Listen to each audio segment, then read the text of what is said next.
Ma'am, আমরা যতদূর আপনার সম্পর্কে জেনেছি যে আপনি ২০২১ সালে কানাডাতে গিয়েছেন। সে সময় জি। আসলে বাংলাদেশে এআই নিয়ে কাজ করা বা এআই চিন্তাটা এত ডেভেলপ ছিল না। কিন্তু আপনি একদমই নতুনভাবে গিয়ে সেখানে এআই এর সাথে পরিচয়টা হলো কিভাবে? বাংলাদেশে আমি যখন ছিলাম, আমি I used to work in Ruby Axiata Limited. হুম, হুম। ওখানকার আইটি ডিপার্টমেন্টে ছিলাম আমি ম্যানেজার হিসেবে। আসলে আমরা এআই বলতে যেটা বুঝি, এআই আসলে একটা অনেক ইটস আ বিগার টার্ম। এর একদম। মাঝে অনেক কিছু পড়ে। এখন with the introduction of chat GPT and open AI আমরা হুম, এআই হুম, হুম। সম্পর্কে একটু বেশি জানি।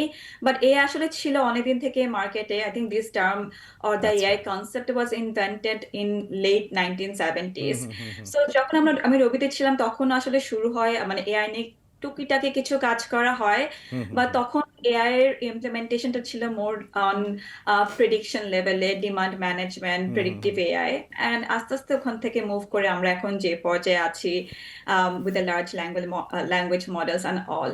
বাট ওই তো আমার জব ক্যারিয়ার থেকে শুরু করা, এরপরে হচ্ছে আমি যখন আমার পোস্ট গ্রাড করি, হুম, হুম। ওখানেও আমার রিসার্চে অনেক বড় একটা পার্ট ছিল যে এআই নিয়ে কাজ করা, আচ্ছা, আচ্ছা। যেহেতু AI is the big topic now and it's the topic of the future. Hmm, hmm, hmm. এরপরে আমার ক্যারিয়ারে, কানাডাতে যখন আমি ক্যারিয়ার শুরু করি, তখন সম্পূর্ণই এআই ড্রিভেন ছিল, আচ্ছা। Because AI was the hottest trend, আসলে রাইট? প্রত্যেকটা জিনিসের শুরুটা ম্যাম অনেক গুরুত্বপূর্ণ এবং আমি আপনার কাছে এই জায়গা থেকেই জানতে চাইবো যে আরও তো অনেক বিষয় ছিল, সেগুলো না করে আপনি এআই এর প্রতি এত আগ্রহী কেন হলেন?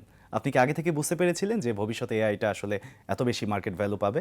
আসলে আমরা যদি দেখি, আমরা কম্পিউটিং সেক্টরে যদি দেখি যে কিভাবে ইভলিউশনটা হয়, আমরা ধরেন কিছুদিন আগে ছিল ওয়েব কম্পিউটিং, তখন সবাই ওয়েব অ্যাপ, মোবাইল অ্যাপ নিয়ে আমরা কাজ করা শুরু করি। তারপর সোশ্যাল মিডিয়া আসে, হুম, হুম, হুম। ফেসবুকের থ্রুতে সোশ্যাল মিডিয়া অনেক বেশি ফেমাস হয়, তারপর অনেক সোশ্যাল মিডিয়া প্ল্যাটফর্মস ইনভেন্ট হয়।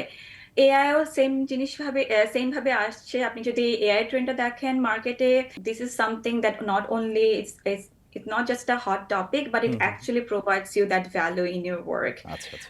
Even এটার implementation or এটার value, it's industry agnostic in a way যে যেকোনো ইন্ডাস্ট্রি, যেকোনো কাজের ক্ষেত্রে আপনি এআই ব্যবহার করতে পারবেন আপনার কাজের প্রোডাক্টিভিটি বাড়ানোর জন্য, এফিসিয়েন্সি বাড়ানোর জন্য। হুম, হুম, হুম। সো আপনি যদি এইসব ইনফরমেশন কনসিডার করে দেখেন, হুম, হুম। then you'll know আসলে this is here to stay. This is not just a hoax, or it's not যে 1-2 বছর জন্য আছে and then it's gonna go away. Hmm, hmm, হুম। এটা বড় একটা ইভলিউশন ফেজের মধ্যে দিয়ে গেছে over the past 20-30 years, hmm, hmm, hmm. and we're just getting started. There are more to achieve here.